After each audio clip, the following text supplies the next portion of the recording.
What's up, guys? It's Team Creebros here with the newest team member, Thomas Rose, and he came out top 32 here at YCS Utrecht. And what deck did you play? It's Thomas Rose. It's going to be Burning Abyss. Of course. I brewed up a new list, tried out some new cards. It went pretty well. Do you want to just get into the list? Let's get straight into it. Okay, so I didn't really like the Burning Abyss cards, so I tried to play pretty much as few of those as possible. Seer, obviously great. Graph, 2 Farfas. A lot of people will be like, "Whoa, why did this guy not play 2 Farfas?" And then you can think to yourself, now that most of your combos start with like Underclock and Beatrice, your Beatrice only has 1 material on it. When do you ever use 2 Farfas? You need 1 to send with the first Beatrice effect, and then the other one just means that you have almost a guaranteed 1 of them in deck, but you never use both, doesn't matter. Sure. Okay. 2 Scum, similarly mad, but the 2 of on this guy, again, only the first one really matters. You want to get your tour guide after that. Anything else is just a bonus, really. But there is another reason we'll get on to why there's just 2. I played 1 Baba, 1 Libic, 1 Alec, and 1 Calcab for a total of 10 Burning Abyss monsters. Gives you a really decent chance of still opening with a pair of either 2 of these or 1 and a Rhino Warrior, but you don't want a hand full of them because they just blow themselves up after turn 1. Sure. Okay. That makes sense. Going with that, I have Fiendish Rhino Warrior, one of very few 3-ofs in the deck. You have to play him at 3 just because Graph is the most important card to find your way to on turn 1 because he gets all your combos started. So Rhino Warrior is the one you want to see. And the one of Tour Guide, no explanation. Of course, yeah. Continuing with the questionable 2-ofs, we have 2 Rescue Cats that I play along with 2 Gallus and 1 Pero. Format is completely wide open at the moment, so I don't think I could really afford to be main decking Elephun and have it as a potential brick against a lot of opposition. So took him out, just used the Rescue Cat as a rank 3 engine. Pero has been really good. Initially I didn't like it. I tested it before Nationals and I ended up cutting it in favor of just having the 3rd Gallus. But now that Sky Striker Pure has really taken off, having Pero just sat in your grave, ready to hit the multi-roll if they use the Hayate attack direct, it just means that you can prevent them from snowballing ahead really early on. Moving on, we have the 1 of Terratop and Takatomborg. These 2 I tried out when I was playing my Highlander deck that I played for some LLDS tournaments. I actually found that it was pretty good. You're better off having a really good card half the time and a brick half the time than not having either of them, because whenever you start the game, it's only really the best 2 or 3 cards in your hand that matter anyway. So this is just another dead card at the end of your hand, or this can be the best starter in the deck. And then you get a little bit of an extra bonus with, I'm still playing a Sekka's Light build. If you open this one, you can just chuck it back in the deck and draw a new card. And 1 of Fairy Tale Snow, obviously super important. A lot of the time this is what you're sending with your Beatrice. Milled it a few times today, which was great. I think I hit it with a Gallus on stream. So lucky, but sometimes you are lucky. Yeah.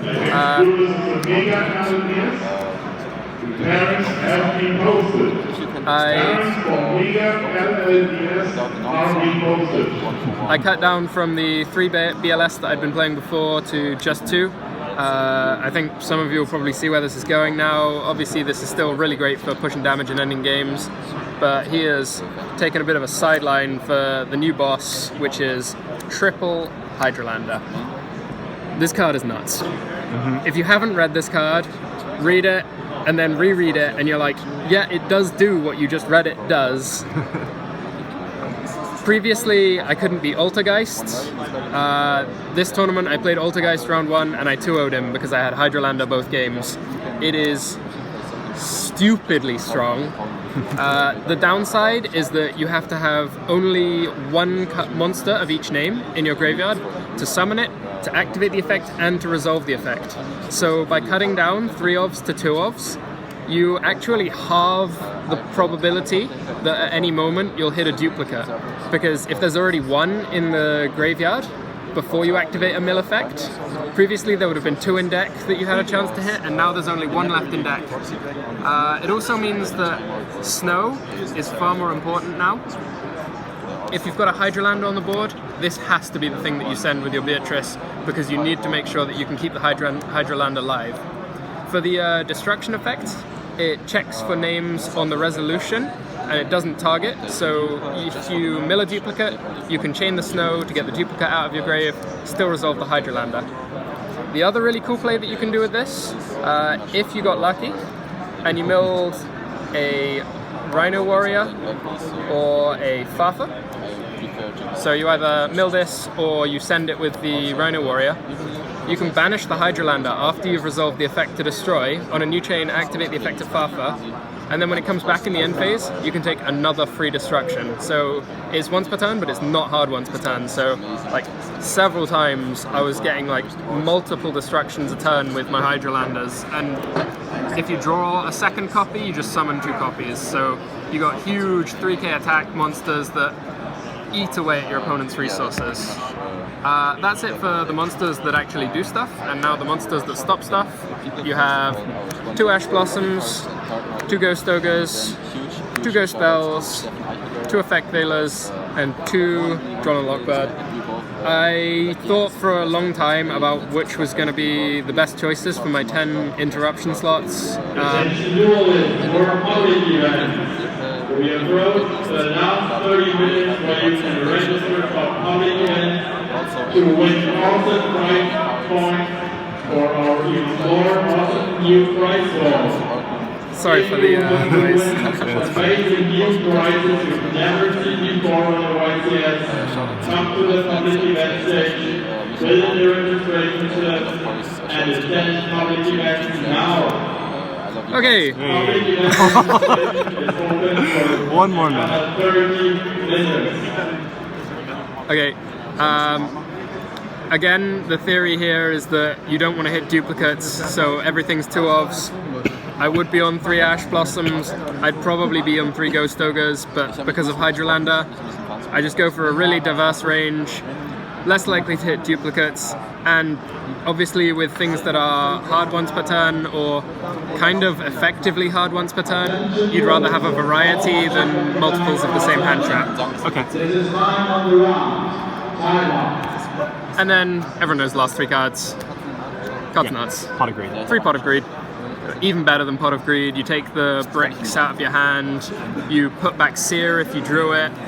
It's just great. That's for the Takatan board and stuff, it's just, yeah. Moving on to the extra deck. Played Boral Sword. Won a lot of games with this. You just summon this and have like pretty much anything beside it, and you're doing 8,000 damage. So many games I OTK'd with this. I didn't put it in at first, but now it's responsible for like half of my wins. You can't not play this in a BA deck. Triple Burst Dragon, much easier to get to than Borreload, and it means that you don't have to play the Borreload, because you can use this for attacking over the Sky Striker links, and then use the effect to prevent the Ray from coming back. Decode Talker, still a really solid opener. There's so much targeting that goes on in the Sky Striker deck, so having this to turn off the effects can work really nicely. Sometimes there's a big body to push damage as well.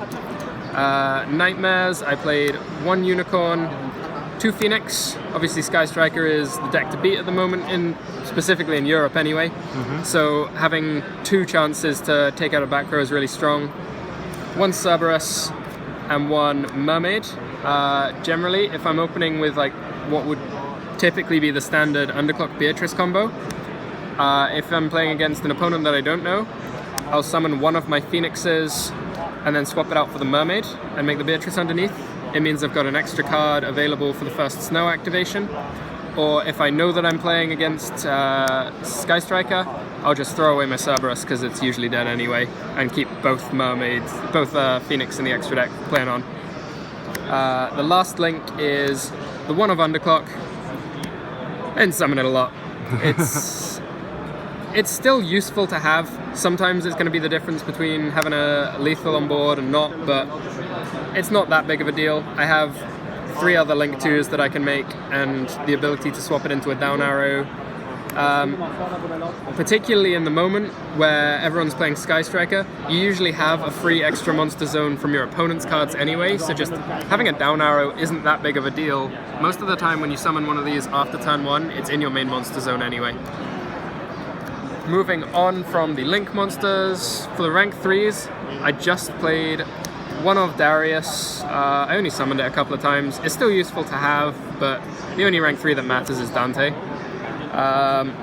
2 Dante, your games don't need a third, there's no point playing one, and a Beatrice.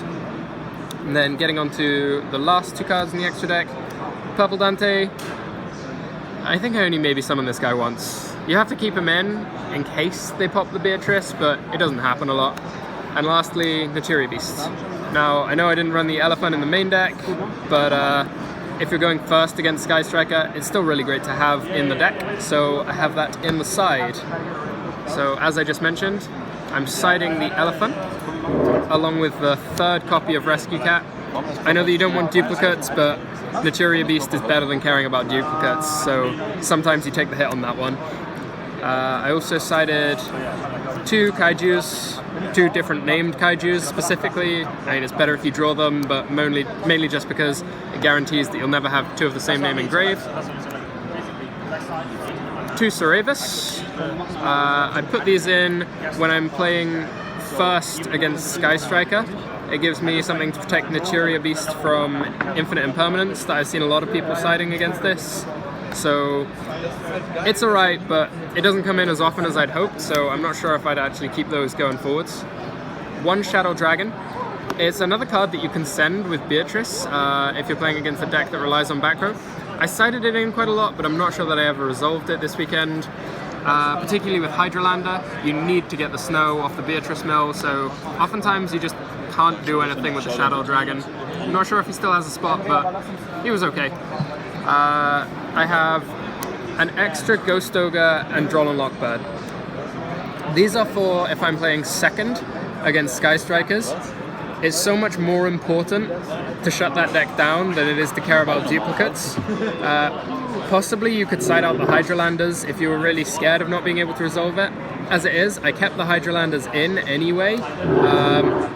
I saw that actually potentially costing me in the feature match, so I'm not sure if that was correct. I might need to side out Hydralander if I want to put in extra copies of hand traps, but that might just mean that it's not worth putting in the extra copies because Hydralander is that good. And then finally, triple Twin Twisters and triple Evenly Matched. These come in playing second into Sky Strikers in case they've got a big board. Twin Twisters was great. Evenly Matched seemed really average, but it's got very good coverage for slightly less represented decks like True Draco and Altergeist. I definitely resolved this against Altergeist, and I might have done so against True Draco as well. And it's really great there, and it's also really great if the Trickstar Sky Striker opponent does go off, but I don't think it ever happened in that matchup. Most of the deck list I was fairly happy with. I'm not sure if I would change the main deck going back into this event. The side I think I might shift up a little bit, and the main changes that I think I would make is about how I chose to side deck, but that would take a long time to go through, so I'll let you all work out for yourselves. That's perfect. Any shout-outs you want to give, Tom? Shout-outs to the team, for Dan for bringing me on board, and to all the guys traveling out here with me. It's been great fun. And most importantly, shout-out to my girlfriend for supporting all of my weekends away, last-minute travel plans. She's the best. Love you. Bye-bye. Grand. Thank you very much, Tom. This is Team Cerebros signing out.